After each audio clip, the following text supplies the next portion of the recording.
of sadly mediocre fight night cards. Welcome back to Naughty Boy Fight Picks. Please excuse the noise. There are a million lawnmowers on my street going ape shit.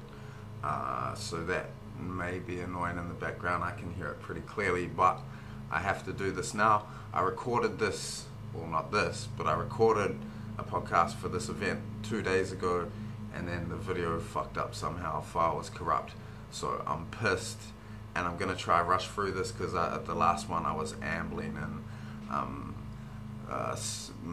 muttering on about nonsense. So I'm gonna try and keep this short and sharp. I'm sure some people will like that, as I have had complaints about my rambling. What was I gonna say? Got some news at the end. Well, yeah, it's news-ish. I'll get to that at the end of the podcast. Gonna try and get to some comments if I can get through this card quick enough, because I haven't been doing that lately, and some people will appreciate that, obviously. So yeah, this card always seems to me like after a huge event or after one of these extended breaks, so this one being 3 weeks, we come back to a really underwhelming card.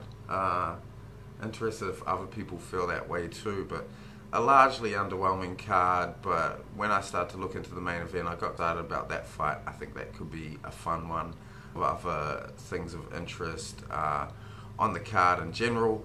So yeah, not the best, but we're coming up to a gang of great fights, so this is a little warm up.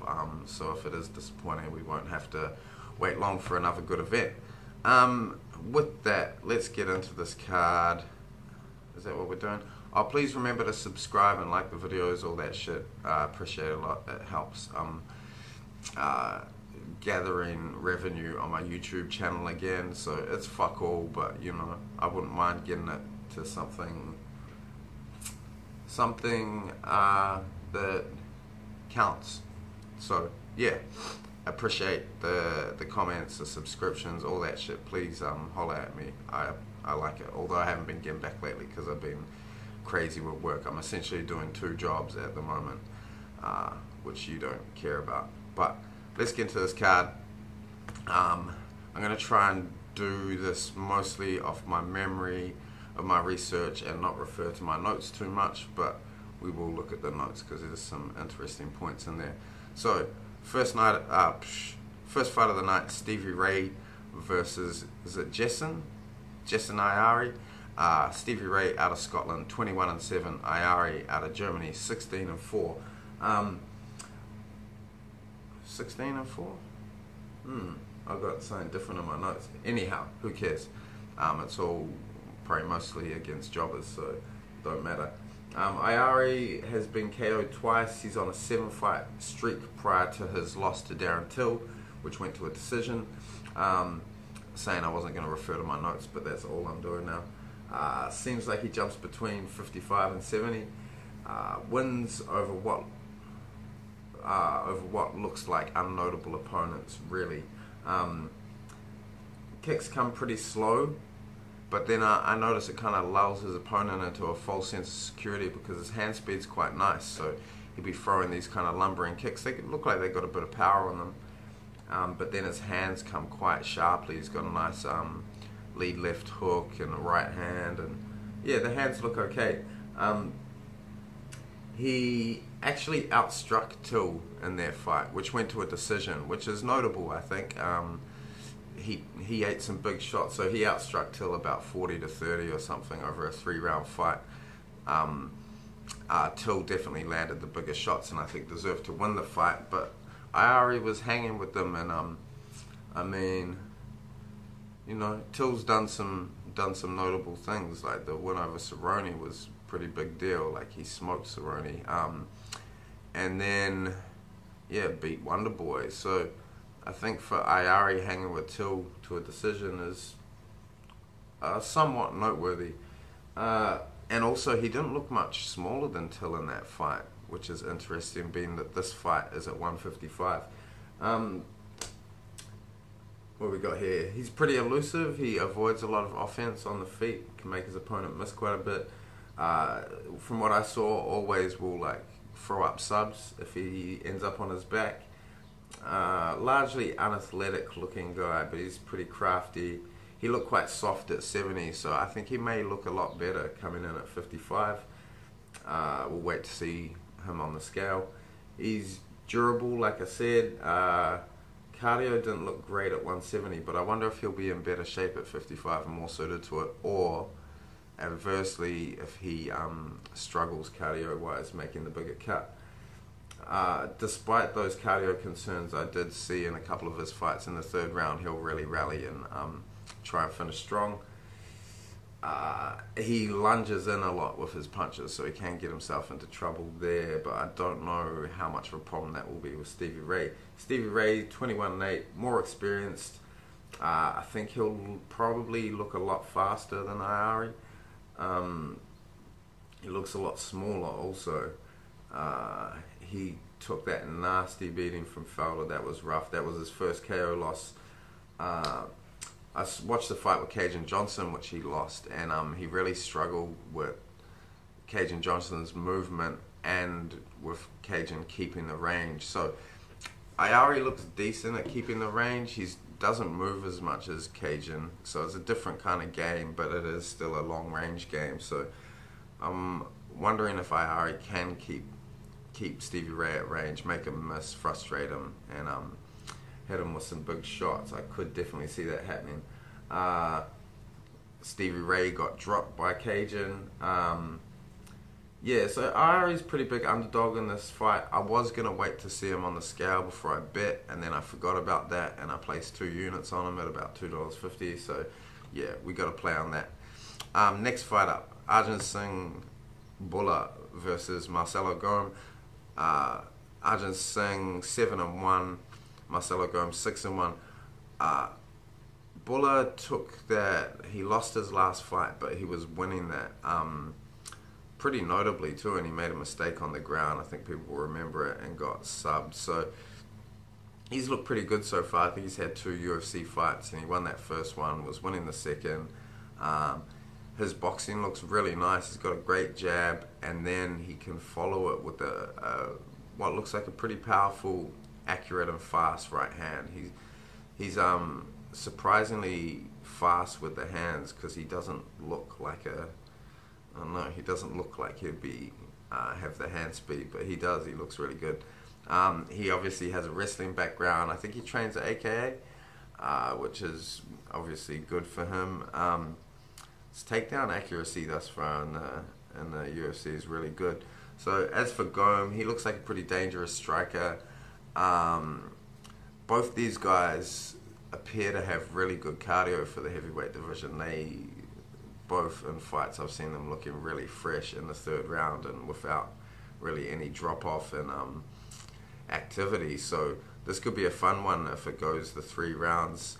I do give Arjun edge in the stand-up. I think just if he keeps the jab in Gome's face, man, and then starts landing that right hand, I think this fight is all him.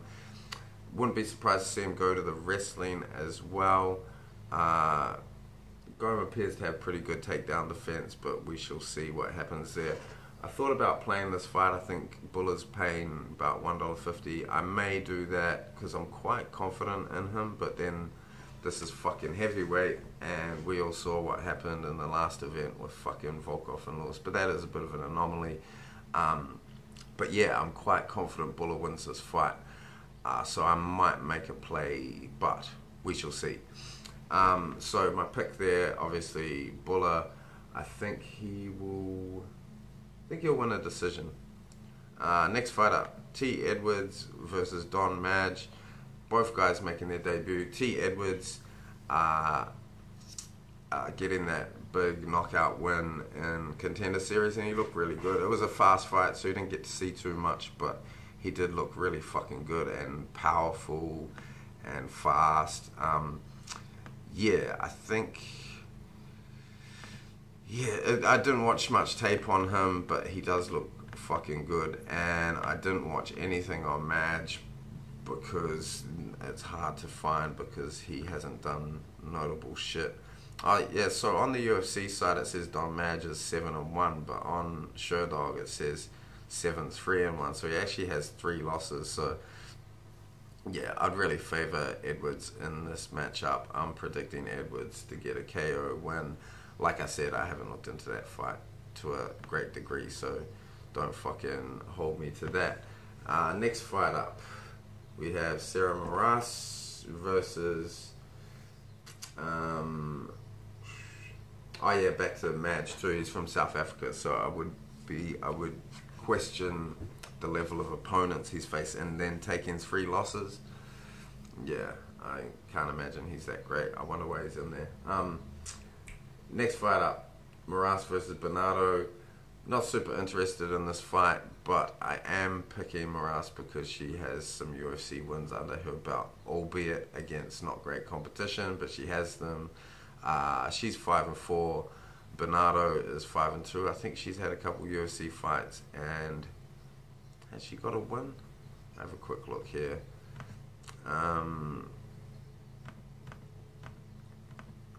Where is it? I don't think she's got a win in the UFC, but she has fought quite tough girls. So she's got a loss to Aldana and Marion Renault. So, hard to call this one. I saw some people playing the dog. That's probably the best thing to do if you want to bet this fight, but I'm staying the fuck away from it. My prediction, Morass by decision. Next fight up, Calvin Kattar. Exciting to see him back versus Chris Fishgold on debut. Fishgold got a good looking record, 17-1-1, but obviously at the regional level, so don't know how much you want to read into that. Kattar's looked really good in the UFC so far. Fishgold is on a big streak. Kattar's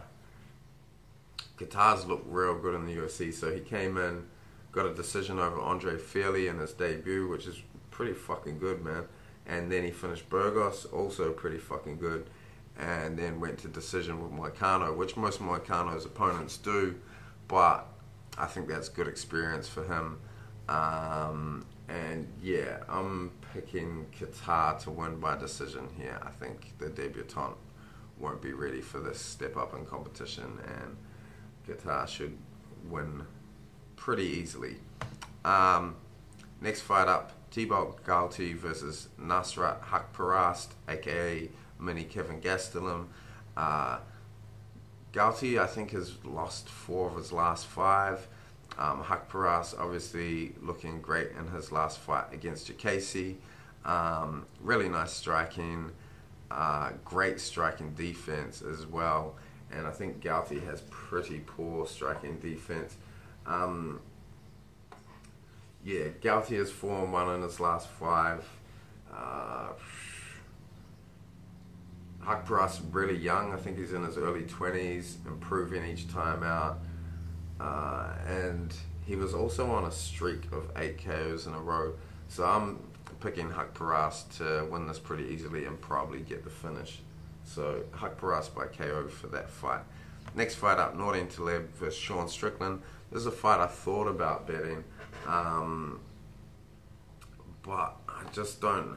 So Strickland's the underdog, but I just don't have enough faith in him.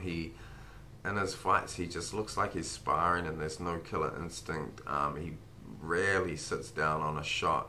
Be interesting to see if he makes an improvement there, but I mean, he's been around a while and we haven't really seen him go after guys. He's really good at being active and keeping the jab in their face and keeping them occupied with his offense. But I don't know, against a guy like Nordine who has big power, I wouldn't be surprised to see Nordine to try and wade through those shots that aren't that hard and try and land a big shot. Whether he can or not is a whole nother story. I do favour Strickland to win in this fight. He's won all his UFC fights until he has a big step up in competition, so against Zaleski, Usman and Ponzinibbio. Taleb is nearing 40, which is another thing that makes me wary of him and makes me think Strickland should get this. Strickland's got good wrestling defense and good wrestling offense as well, so I think he can nullify the wrestling in this fight, keep it standing, and just kind of tag Nordine up. Tag being generous use of the word because he doesn't fucking sit down on the punches. But also, both guys with real good striking defense. And Talib has actually real good striking accuracy. But yeah, I'm going to pick Strickland by decision. I might play this fight. I'm not fucking sure. I feel like I got a few decent parlays coming in, so I got a bit of I can afford a couple Hail Marys. Like the Iari bet is definitely a Hail Mary. You don't know if he'll beat Steve Rouse, but suspect he will though. So I could play Strickland. There's not much straight plays I like on this card, so yeah, I'm considering it. But Strickland by decision. Next fight up, Alex Garcia versus Kornegay. Kornegay, old as fuck. Not an incredible fighter. Alex Garcia, obviously the grappler. Does he have a judo background or something? Was he a judo Olympian? Something of that nature. Once again, another one I'm not super interested in.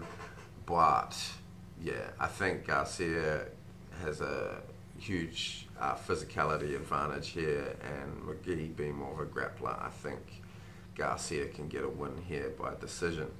Next fight up, another fucking horrible fight. Jean Vellante versus Ed Herman. Who fucking cares? But I'm not even going to go into this because it sucks. But yeah, Jean Vellante by decision, just for being the better of two pretty shit fighters. We're racing through this nicely. I'm glad. Next fight up, Andre Sukmatar, famous for not fucking winning against Sean O'Malley when O'Malley had one leg he could not stand on, versus Jonathan Martinez making his debut. Another fight I was not particularly interested in. Yeah, fuck what to say about this. Sukmatar has a bunch of KOs on his record, so just going on his experience, let's have a quick look. I think my pick is Sukmatar by KO, which sounds wild. I don't feel confident in that at all, but who the fuck is Jonathan Martinez? I don't know. Man. Oh yeah, Sukmatar does have that win over Luke Sanders, who is kind of shit as well, but people thought was kind of good and were who were they picking him over? Someone that whooped him. He's garbage, but a tough guy. So Sukmatar has that one, but then he has 3 losses: O'Malley, Perez, Morass. So against pretty decent competition, I'm going to bank on that experience and pick Sukmatar to win by KO. Next fight up, Misha Serkinov versus Pat Cummins. This could be kind of fun. Cummins obviously appears to not mind standing, but his boxing looks fucking horrible. It's clunky and awkward, but I guess that kind of works for him sometimes. Serkinov, big, powerful kicks, pretty decent striking. Just a big, kind of imposing guy. I think, yeah, Cummins will try and go for the wrestling here. I think Serkinov will be able to stuff takedowns and hurt Cummins on the feet. I suspect, yeah, I think Cummins gets Serkinov, gets a KO in this fight. Could be a good one to play. Doesn't go the distance, because I think there will definitely be a finish here. So Serkinov by KO in that fight. Next fight up, Michael Johnson versus Artem Lobov. Obviously, fucking Lobov's picture on the UFC website is fucking hilarious. Lobov 14-14. Garbage UFC record, but if you're Conor McGregor's best mate, you can get in co-main events, even if you are involved in the bus incident. Lobov, obviously, kind of hilarious. He's kind of entertaining to watch fight too, because he's a bit of a punching bag, just fights with his hands down, because McGregor does that, but just doesn't have the speed, accuracy, skill, evasive skills to do that well, and just gets fucking tagged. He's in fucking trouble in this fight, man. Like, Michael Johnson, he's beaten good guys like Poirier. He beat Tony Ferguson, and he has another really good win. But yeah, Johnson has that lightning fucking hand speed. That left hand goes to the body with it. This is going to be fun, because Artem's going to get tagged the fuck up. He's real durable though, so But yeah, I feel like Johnson should be able to finish him. I don't think Artem's fought a guy with Johnson's speed and power. And also, Johnson's got real nice lateral movement, so that's going to come in handy here because Artem just plods forward. Johnson's going to move off to the side and fucking crack him with the left. This is going to be fun. Johnson by KO. Next fight up, the main event, Volkan Oezdemir versus Anthony Smith. Anthony Smith having this weird resurgence in his career where he's moved up to 205 and is just peeled back two guys that shouldn't be fighting anymore in Rashad and Shogun. And I don't know, Anthony Smith's always kind of struck me as kind of quite an anxious fighter. I wonder if those wins have boosted his confidence. Somewhere in the back of his head, he's got to know that those wins don't mean too much. It's funny, when Volkan fought DC, I wasn't really looking into fights. I was just, when there's an event on, I watch it, be entertained. But so I wasn't gambling then, but since now obviously I am, and looking at guys' fights, and Volkan's trajectory to that title shot, it's pretty crazy to go back and look at who he is as a fighter and think he got matched up with DC, because he's not a great fighter. He's real fucking risky, and he just kind of overwhelms guys with craziness, kind of similar to Maheda, which is interesting because Smith has that loss to Maheda Santos. But to Volkan's credit, he comes out so aggressive that he can rattle guys. Like DC looked rattled in the beginning of their fight, and it's not inconceivable to think that he could come out and finish a guy like DC. He didn't, obviously, but it's worked on a bunch of other opponents, and he gets guys out of there quick. He's had the 1-3 round fight in the UFC, eh? Just want to look and see who that was against.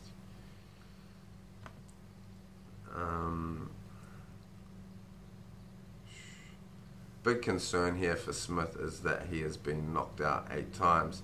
Volkan, with only that one knockout loss in the fight against DC. So Volkan went to decision with OSP in his debut too. It's pretty fucking good. That gives me some more confidence in him. And then obviously the quick finishes of Misha Serkinov and Jimmy Manoa. I think if Volkan can rattle a guy like DC, then an anxious fighter like Anthony Smith is definitely going to get rattled. Both guys kind of have this tendency to get hurt and then just swing wildly, and it's risky, but I just favor Volkan in a fight like that, and I think that's how this goes down. I wouldn't be surprised if there's a bit of back and forth. Both guys have shown that they can take a fucking pretty decent shot. But yeah, Anthony Smith has been carried a bunch, and I think ultimately he will be the one that goes down in the middle of a wild exchange. So I'm picking Volkan there by KO. I don't think it's going to be paying much, but fight does not go to decision. Could be a prop to look at. I might include it in some parlays, but reasonably confident Volkan gets this done. This is Anthony Smith's first test at 205. He's used to being a lot bigger than his opponents. Even so, Rashad and Shogun, he had some good height and reach on them, but that won't be the case with Volkan. Yeah, and I just think Volkan rattles Anthony Smith with the aggression early on, and yeah, I don't think this goes past the first round, but could get interesting if it does. But it's going to be fun for however long it lasts. It's going to be a real fun fight. Be great if it went all the rounds and they're just fucking beating the shit out of each other with horrible technique. Anthony Smith actually probably has better technical striking than Volkan, but Volkan makes up with that with the aggression and just fucking killer instinct. So Volkan Oezdemir by KO. I'll just quickly go over my bets I got on. I got a few parlays that are carried over from other events, so you'll pick up on those. But thus far I got Jason Iari, 2 units on him at $2.53. And then a bunch of parlays. So I got Luque, Oezdemir, Habib, and McGregor. Does it go to decision parlayed? Bader, Qatar, and Serkinov parlayed. Cormier, Qatar, and Adesanya parlayed. And Johnson, Edwards, and Perast parlayed. So, may have a look at a couple straight picks. I'm thinking Arjun Bhullar. I'm thinking perhaps Strickland. I feel like that's a dumb bet. Let me know what you guys think about Strickland. I'd appreciate that. And no, I've already got Vulcan in a parlay, so I won't straight play him. But yeah, that's my gambling for this event. A couple quick things to get into before I shoot. Where are we? So the Khabib shit's still going on. Fuck it, news cycle just won't quit, and there's new statements or rumors every day. What was I thinking? I was thinking about people saying, you know, you can say whatever you want, freedom of speech, blah blah blah, in regards to Khabib reacting how he did. But I also think, you know, I think I went into this in the last video actually, so maybe I should just drop it. But it reminds me, I used to live in Melbourne, and people there, because they don't really fist fight in Melbourne, and I come from a culture where, like, if someone looks at you funny, you punch them in the mouth. But in Australia, people will, like, when I first got there, I'd be walking down the street and someone was, like, say something real horrible to you, and if you react violently, everyone's like, what's wrong with you, man? And so, you know, that's what I kind of equate that argument to. It's like, yeah, you can say whatever you want, but there's also consequences for that.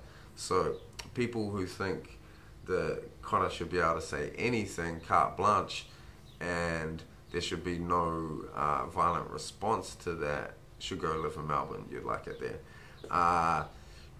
DC Lewis being made is fucking weird, right? I'm still unsure how I feel about it, because the build-up's going to be fun, but the fight could be terrible. You'd have to imagine DC's going to play it safe and wrestle him. Think DC Anderson Silva might not be a fun one. I wonder if that'll hurt DC in the long run. But the build-up's going to be fun. Lewis actually deserves a title shot. Like, he, on merit, his record, he deserves a shot. Maybe more so than Stipe deserves a rematch. I think you could make a decent argument for that. Stipe, obviously, whinging again, not doing himself any favors. Yeah, bro, you got knocked out in the first round. Like, he actually got steamrolled. Go watch that fight again if you disagree. He got beat the fuck up, and he's trying to say DC is ducking him, and DC's like, how am I ducking a guy I finished in the first round like 3 months ago? Which I think is a pretty valid point. So either way, it's fucking better than Eubanks and Shevchenko, right? And then we still get Yoanna versus Shevchenko, which is fun. Jones Gus has been made. DC gets stripped. Seems kind of fair now, and DC seems to be kind of accepting that. Interested to see, everyone is interested to see how Jones looks, right? Still don't really know what happened in that OSP fight. Like, what was that performance? Was that the time off? Because you suspect that he's a great enough athlete to have time off and come back and still look pretty incredible, but he didn't in that fight. Perhaps OSP wasn't a fight that really got him enthused, but I think there should be good motivation in the Gus fight, given the first one. I think Jones might want to prove a point that he is much better than Gus. Gus also coming off a long break, but yeah, and then his last fight against Glover, his hands looked real nice, looked like there was some improvement there, but we shall see. But looking forward to that.